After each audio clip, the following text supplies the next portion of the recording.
ایک شخص اندھیری رات میں فجر کی نماز پڑھنے کے لیے گھر سے نکلا۔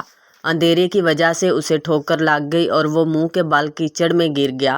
کیچڑ سے اٹھ کر وہ گھر واپس آیا اور لباس تبدیل کر کے دوبارہ مسجد کی طرف چل دیا۔ ابھی چند قدم ہی چلا تھا کہ دوبارہ اسے ٹھوکر لگی اور وہ کیچڑ میں گر گیا۔ کیچڑ سے اٹھ کر وہ پھر دوبارہ اپنے گھر گیا، لباس بدلا اور مسجد جانے کے لیے دوبارہ گھر سے نکلا۔ جیسے ہی وہ اپنے گھر سے باہر نکلا تو اس کے دروازے پر اسے ایک شخص ملا جو اپنے ہاتھ میں روشن چراغ تھامے ہوئے تھا۔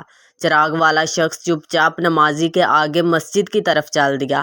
اس مرتبہ چراغ کی روشنی میں نمازی کو مسجد پہنچنے میں کسی دشواری کا سامنا نہیں کرنا پڑا۔ وہ خیریت سے مسجد پہنچ گیا۔ مسجد کے دروازے پر پہنچ کر چراغ والا شخص رک گیا۔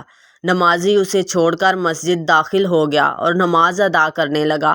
نماز سے فارغ ہو کر وہ مسجد کے باہر آیا تو وہ چراغ والا شخص اس کا انتظار کر رہا تھا تاکہ اس نمازی کو چراغ کی روشنی میں گھر چھوڑ آئے۔ جب نمازی گھر پہنچ گیا تو نمازی نے اجنبی شخص سے پوچھا، آپ کون ہیں؟ اجنبی بولا، سچ بتاؤں تو میں ابلیس ہوں۔ نمازی کی تو حیرت کی انتہا نہ رہی۔ اس اجنبی کی یہ بات سن کر نمازی سوچنے لگا، ابلیس شیطان کیسے مجھے مسجد تک چھوڑ سکتا ہے؟ اس کا کام تو لوگوں کو بہکانا ہے۔ تو اس شخص نے بڑی حیرت کے ساتھ ابلیس سے پوچھا، تجھے تو میری نماز رہ جانے پر خوش ہونا چاہیے تھا، مگر تم تو چراغ کی روشنی میں مجھے مسجد تک چھوڑنے آئے۔ ابلیس نے جواب دیا کہ جب تمہیں پہلی ٹھوکر لگی اور تم لباس تبدیل کر کے مسجد کی طرف پلٹے تو اللہ تعالیٰ نے تیرے سارے گناہ معاف فرما دیے۔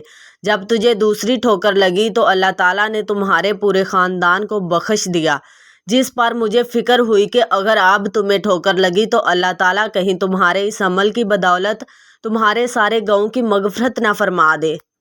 اس لیے میں چراغ لے کر آیا ہوں کہ تم بغیر گرے مسجد تک پہنچ جاؤ۔